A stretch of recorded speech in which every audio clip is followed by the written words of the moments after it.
ਪੰਜਾਬ ਵਿੱਚ ਕਣਕ ਅਤੇ ਰਾਜਸਥਾਨ ਦੇ ਵਿੱਚ ਅਫੀਮ ਹਾੜੀ ਦੇ ਸੀਜ਼ਨ ਦੀ ਫਸਲ ਹੈ। ਕਣਕ ਅਤੇ ਅਫੀਮ ਦੀ ਖੇਤੀ ਵਿੱਚ ਤੁਲਨਾ ਕਰਕੇ ਜਾਣਦੇ ਹਾਂ ਕਿ ਕਿਸ ਫਸਲ ਵਿੱਚੋਂ ਵੱਧ ਕਮਾਈ ਹੁੰਦੀ ਹੈ। ਆਪਣੇ ਖੇਤ ਵਿੱਚ ਅਫੀਮ ਦੀ ਫਸਲ ਨੂੰ ਦੇਖ ਕੇ ਗਦਗਦ ਹੋਣ ਵਾਲਾ ਇਹ ਕਿਸਾਨ ਰਾਮਚੰਦ ਹੈ।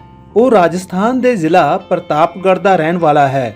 ਪੀੜ੍ਹੀਆਂ ਤੋਂ ਹੀ ਉਸ ਦੇ ਪਰਿਵਾਰ ਨੂੰ ਇਲਾਕੇ ਵਿੱਚ ਬਹੁਤ ਹੀ ਸਨਮਾਨ ਦੀ ਨਿਗਾਹ ਨਾਲ ਦੇਖਿਆ ਜਾਂਦਾ ਹੈ। ਅੱਜ ਹਰ ਕੋਈ ਪ੍ਰੇਮਚੰਦ ਨਾਲ ਰਿਸ਼ਤਾ ਜੋੜਨਾ ਚਾਹੁੰਦਾ ਹੈ। ਉਹ ਨਾ ਤਾਂ ਕੋਈ ਅਫਸਰ ਹੈ ਅਤੇ ਨਾ ਹੀ ਕੋਈ ਨੇਤਾ, ਫਿਰ ਵੀ ਉਸ ਦਾ ਸਮਾਜ ਵਿੱਚ ਬਹੁਤ ਰੁਤਬਾ ਹੈ ਅਤੇ ਉਸ ਨੂੰ ਇਲਾਕੇ ਦਾ ਰਾਜਾ ਜਾਂ ਸ਼ਾਹੀ ਕਿਸਾਨ ਵੀ ਕਿਹਾ ਜਾਂਦਾ ਹੈ। ਸੁਣ ਕੇ ਸ਼ਾਇਦ ਤੁਹਾਨੂੰ ਯਕੀਨ ਨਾ ਹੋਵੇ, पर इसकी वजह जान के तुसी होर भी हक्के बक्के रह जाओगे। हमारे एरिया में तो जो किसान के पास अफीम है, खेती करते हैं, वो तो राजा ही हैं और माने जाते हैं। जिसके पास 10 भैंसें बंधी हुई होती हैं और जिसके पास अफीम का लाइसेंस होता है वो तो एक राजा ही है। बड़े आदर्श की नज़र से देखते हैं, उसको शाही किसान कह सकते हैं। और उस किसान से हर कोई रिश्ता जोड़ना चाहता है, क्योंकि जिसके पास इनकम ज़्यादा है उससे हर कोई जुड़ना चाहता है। तो कहीं कहीं हमारे एरिया में अफीम बहुत दमदार चीज़ है, लाइसेंस दमदार है, किसान दमदार है, उससे किसान दमदार पैसे कमाता है। सही है, क्योंकि सरकार ने जिसको भी अफीम के लाइसेंस दे रखे हैं वो किसान कहीं न कहीं समाज में प्रतिष्ठा बनाए हुए हैं, क्योंकि वो मेहनत भी अच्छी करते हैं और इनकम भी अच्छी होती है। जिसके पास अफीम का लाइसेंस है वो उनके रिश्तेदार है या उनके पड़ोसी है या कोई भी है व्यक्ति उनसे जुड़ना चाहता है। काला सोना हमारे यहाँ अफीम को कहा जाता है। किसान यहाँ पे बहुत काला सोना उत्पादित करते हैं और प्रतिष्ठा का प्रतीक बनते हैं। लोग बाग ये चाहते हैं कि हम भी इस तरह के किसान बने, ताकि हमें भी मौका मिले कि हम काला सोना को उत्पादित कर सकें और अपने ऐशो आराम को पूरा कर पाएं।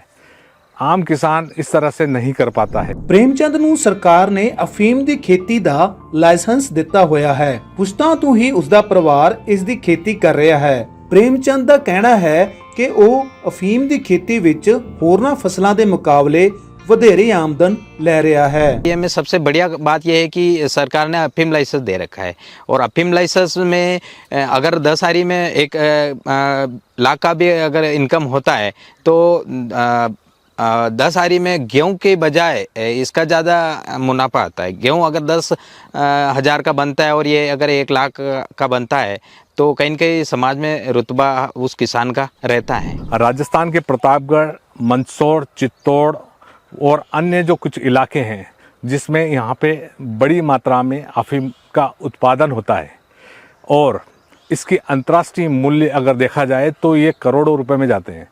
किसानों को औने पौने दाम मिलते हैं, कम दाम मिलते हैं, लेकिन फिर भी किसान इसलिए खुश है कि अन्य फसलों के मुकाबले उनको अच्छा भुगतान मिलता है, अच्छी प्रतिष्ठा मिलती है और एक अच्छा सा गांव में सम्मान बना हुआ रहता है। ताकि किसान ये चाहता है कि हमें हमेशा इस तरह का कोई मिले। सरकार 98 के बाद कोई नए पट्टे जारी नहीं किए, जिससे क्या है कि उनकी और एक पद की ऊंचाई और बढ़ गई है।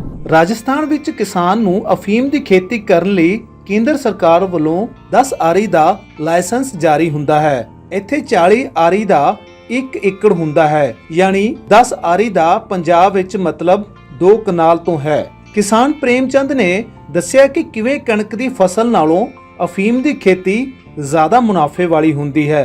ਅਫੀਮ ਦੀ ਖੇਤੀ ਤੋਂ ਆਮਦਨ ਜਾਣਨ ਤੋਂ ਪਹਿਲਾਂ ਅਸੀਂ ਕਣਕ ਦਾ 1 ਏਕੜ ਦਾ ਖਰਚਾ ਅਤੇ ਆਮਦਨ ਜਾਣ ਲੈਂਦੇ ਹਾਂ। ਕਣਕ ਦੀ ਫਸਲ ਦਾ 1 ਏਕੜ ਦਾ ਖਰਚਾ ਵਹਾਈ ਉੱਤੇ 3000 ਰੁਪਏ, 1 ਗੱਟਾ DAP ਦਾ 1300 ਰੁਪਏ, बीज का खर्चा 1000 रुपए, 3 यूरिया बोरियां करीब 800 रुपए, नदीन नाशक 1000 रुपए, स्प्रे का खर्चा 2000 रुपए, वाढी का खर्चा 1500 रुपए, कुल खर्चा 10,600 रुपए बनता है। कणक की 1 एकड़ फसल विचों औसतन झाड़ 20 क्विंटल निकलता है। साल 2023-24 विच कणक का MSP रेट 2150 रुपए प्रति क्विंटल है। इस हिसाब नाल 1 एकड़ चों 42,500 रुपए की फसल हुंदी है।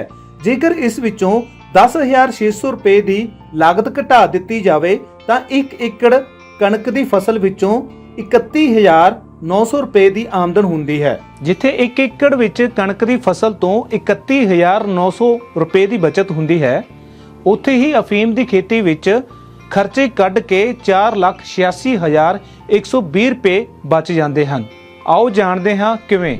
ਅਫੀਮ ਦੀ ਖੇਤੀ 'ਚ 10 ਆਰੀ ਯਾਨੀ 2 ਕਨਾਲ ਦਾ ਖਰਚਾ, ਦੇਸੀ ਖਾਦ ਦੀ ਇੱਕ ਟਰਾਲੀ 7,000 ਰੁਪਏ, ਖੇਤ ਵਹਾਈ ਦਾ ਖਰਚਾ 3,000 ਰੁਪਏ, ਗੁਡਾਈ ਅਤੇ ਬੀਜ ਦਾ ਖਰਚਾ 3,000 ਰੁਪਏ, ਸਪਰੇਅ ਦਾ ਖਰਚਾ 12,000 ਰੁਪਏ, ਨੀਲ ਗਾਂ ਦੇ ਬਚਾਅ ਲਈ ਲੋਹੇ ਦੀ ਜਾਲੀ ਦਾ ਖਰਚਾ 8,000 ਰੁਪਏ, ਅਫੀਮ ਪੌਦੇ ਦੀ ਸੁਰੱਖਿਆ ਲਈ ਜਾਲੀ 4,000 ਰੁਪਏ, ਲਵਾਈ ਅਤੇ ਚੀਰਾ ਯਾਨੀ ਵਾਢੀ ਦਾ ਖਰਚਾ 12,000 ਰੁਪਏ, ਹੋਰ ਖਰਚੇ 8,000 ਰੁਪਏ। ਇਸ ਤਰ੍ਹਾਂ ਕੁੱਲ ਖਰਚਾ 57,000 ਰੁਪਏ ਬਣਦਾ ਹੈ। ਆਓ ਹੁਣ ਅਫੀਮ ਦੀ 2 ਕਨਾਲ ਖੇਤੀ ਵਿੱਚੋਂ ਆਮਦਨ ਦਾ ਹਿਸਾਬ ਲਗਾਉਂਦੇ ਹਾਂ। ਇੱਕ ਚੰਗੇ ਖੇਤ ਵਿੱਚੋਂ 10 ਆਰੀ ਯਾਨੀ 2 ਕਨਾਲ ਵਿੱਚੋਂ 120 ਕਿਲੋ ਖਸਖਸ ਨਿਕਲ ਜਾਂਦੀ ਹੈ। 1 ਨੰਬਰ ਗ੍ਰੇਡ ਦੀ ਖਸਖਸ ਦਾ ਰੇਟ 1,20,900 ਰੁਪਏ ਪ੍ਰਤੀ ਕੁਇੰਟਲ ਹੈ। ਇਸ ਹਿਸਾਬ ਨਾਲ 1 ਕੁਇੰਟਲ 20 ਕਿਲੋ ਖਸਖਸ ਦਾ ਮੁੱਲ 1,52,280 ਰੁਪਏ ਬਣਦਾ ਹੈ। ਏ ਗ੍ਰੇਡ ਫੀਮ ਦਾ ਸਰਕਾਰੀ ਰੇਟ 3500 ਰੁਪਏ ਕਿਲੋ ਹੈ। 2 ਕਨਾਲ ਯਾਨੀ 10 ਆਰੀ ਵਿੱਚੋਂ 7.5 ਕਿਲੋ ਅਫੀਮ ਨਿਕਲਦੀ ਹੈ,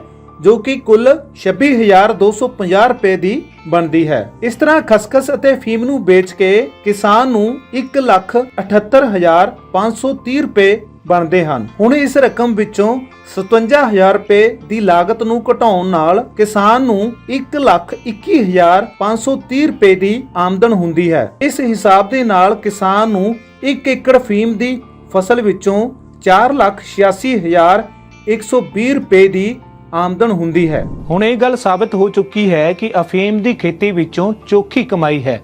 ਸ਼ਾਇਦ ਇਸੇ ਵਜ੍ਹਾ ਕਾਰਨ ਦੇਸ਼ ਦੇ ਹੋਰਨਾਂ ਸੂਬਿਆਂ ਵਿੱਚੋਂ ਅਫੀਮ ਦੀ ਖੇਤੀ ਦੀ ਮੰਗ ਉੱਠ ਰਹੀ ਹੈ।